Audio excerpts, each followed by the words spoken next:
The year is 1994, and Tupac was a superstar in the hip-hop world, having his first album, Tupacalypse Now, peaking at number 64 on the Billboard 200, and his second album, Strictly for My Niggas, going platinum. Tupac was becoming a household name in rap, and so was his protege, Biggie Smalls, aka the Notorious B.I.G. Biggie and Tupac were kin. They really loved each other. They were best friends.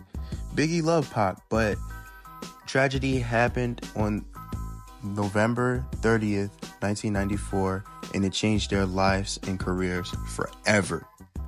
The evening was very eventful until Tupac, after receiving an invite to record a verse, was confronted by three armed men in a lobby in the Quad Studio of New York. They proceeded to rob and shoot Tupac multiple times, leading to severe injuries, including one that grazed his skull while shooting himself in a seminal moment. In the subsequent fallout had far-reaching effects on the hip-hop community. And everybody that was blamed for the incident was Biggie and Puffy. And that was because of the shooting. And because, when Tupac got shot, nobody knew or would tell him who shot him. So Tupac was very angry because of that. And that caused a lot of problems for the East Coast and for Bad Boy Records. Literally a day later, Tupac went to court and he got sentenced to 4 years and was found guilty on charges of sexual assault. And he was sentenced to 4 years in Rikers Island. And this was Tupac at the most devastated level of his life. Literally, Tupac was very upset and he was angry. He was losing money. He was losing lawsuits. He didn't have enough money. He was going broke. And plus, the only way that he would make money is if he released some of his music that he had while he was serving his prison sentence. That's why he was in the studio 24/7 recording new music. While Tupac was serving his sentence, he was in jail and he was just down bad. This was the worst condition Tupac has ever been in his life. And not just that, but also Biggie also not recorded, but he re-released one of the songs off his debut album, Ready to Die, called Who Shot Ya? When the song first came out, people thought it was a diss towards Tupac because Tupac got shot. But they didn't know that Biggie recorded that verse months prior to before Tupac's shooting. But the reason why people think it was a diss towards Tupac was because the single was re-released from the album by Puffy. And that made Tupac think that they had something to do with his shooting. So that's what built, brought the beef back up to the point. It started there's no return from the beef because Tupac saw it as, Who Shot Ya was just a celebration that, he got shot from Bad Boy Records and from Biggie. And when Tupac was incarcerated in jail, Biggie wouldn't see Tupac. He wouldn't see Tupac, especially if they were friends. If my friend got shot, Lord knows that I'm going to go see him in the hospital. Tupac didn't see it. I said Tupac didn't see it that way. And he felt like the whole New York was against him after the shooting. So, and his fans and himself thought that Biggie had something to do with his shooting. So we go in the year of 1995, and Tupac is still incarcerated, serving his sentence. And Tupac had some music recorded before he went to prison, and some of that music made the album of Me Against the World, the album that he was going to release during his prison sentence to bring more money into his pocket, to put more money in his pocket, because he's in jail, incarcerated. He can't really make as much money as he could with his music royalties and everything. And Me Against the World was released in March 14, 1995, and it debuted at number 1 on the Billboard Hot 100, selling 240,000 copies in its first week. Its lead singles is Dear Mama and So Many Tears. This album is considered a cult classic. And when he released this brought more awareness to Tupac in the situation and caught the awareness of the West Coast. Suge Knight, the CEO of Death Row Records, his label would sell over 50 million records within the years in the 90s before Tupac joined. They had Snoop Dogg, and his debut album, Doggy Style, peaked at #1 on the Billboard 200, selling 806,000 copies. It was certified 4 times platinum. And then we had Dr. Dre with his album, The Chronic. The Chronic peaked at #3 on the Billboard 200 and was certified 3 times platinum by the WRIAA for selling 3 million copies in its first week. And this album are classics. And then the Above the Rim soundtrack peaked at #2 on the Billboard 200, certified double platinum for selling over 2 million records. They had artists like Nate Dogg and Michelle A, and then also Danny Boy. Suge Knight's record label was a force to be reckoned with.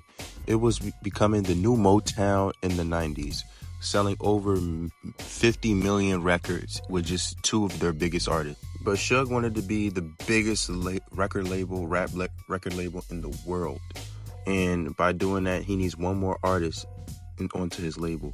And Bad Boy Records were selling millions of records because of Biggie's success with Ready to Die.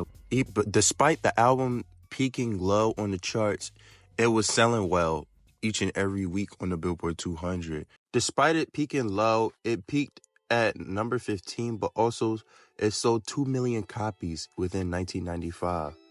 And that's a very big amount of sales that they were getting from the singles, like One More Chance, Juicy. Everything was being played and the album was selling well. Bad Boys Records was on top, but one thing that was brewing was the East versus the West beef.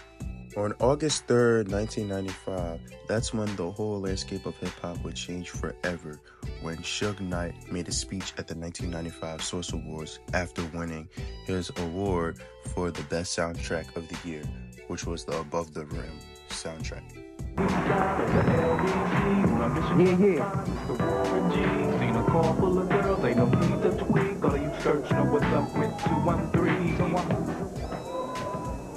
First of all, I'd like to thank God. Second of all, I'd like to thank my whole entire Death Row family on both sides, you know what I'm saying? I'd like to tell Tupac to keep his guards up. We ride with him.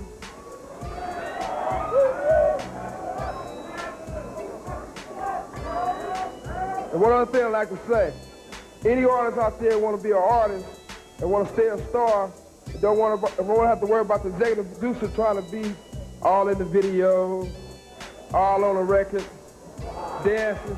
Come to Death Row. Tupac, who was still incarcerated, was signed to Interscope Records at the time, and Interscope did not pay for his $1.4 million bail while his appeal was pending. Suge Knight saw the opportunity and took it. He approached Tupac in prison and offered to pay his bail on the condition that he signed directly to Death Row and released 3 albums. The desperate Tupac agreed. Legend has it that he signed the contract right then and there and jotted by hand on a piece of scrap paper. That is crazy. On October 14, 1995, Tupac was released from prison. Tupac was on the hottest label in the world and on $1.4 million bail. The first thing Tupac did when he got out of the jail was record new music.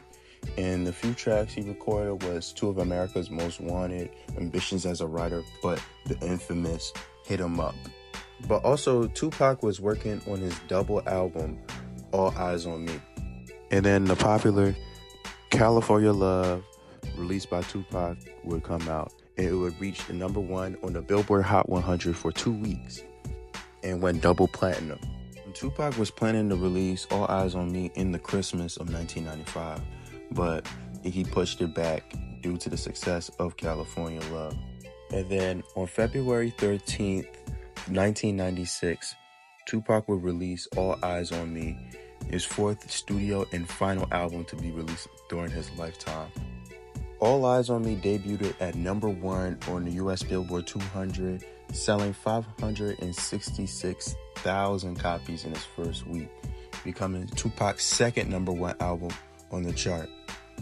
And by the end of 1996, the album would go on to sell over 5 million records worldwide, and it was recorded as the first double album in rap history. This song was, I said this song, 96, becoming the best-selling rap album of all time. And this made the East versus West really bubble up, and also a lot of other things besides the shooting, such as Tupac having sex with Faith Evans, Biggie's wife, but also when Tupac and Snoop Dogg went out to record their music video New York, New York, in New York.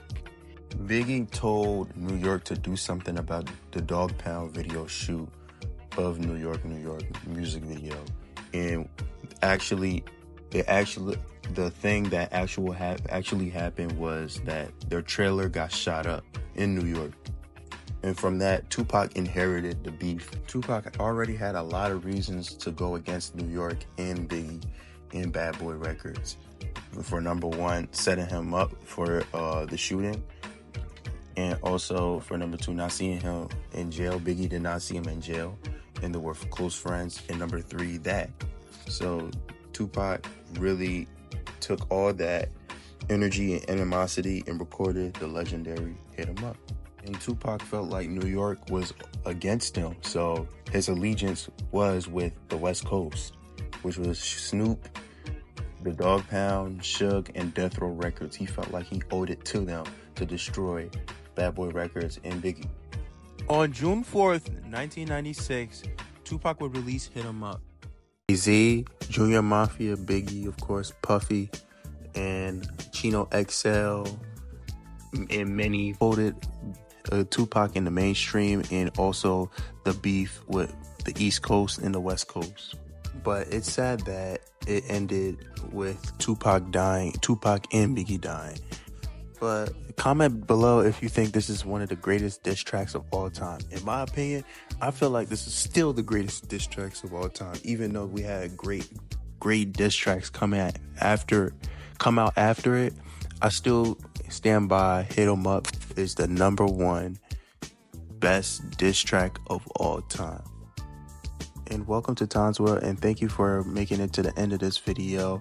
And if you made it to this end of this video, please like and share and subscribe to the channel so you don't miss out on the content that I will be uploading. And thank you so much. I appreciate you, and have a good one. Peace.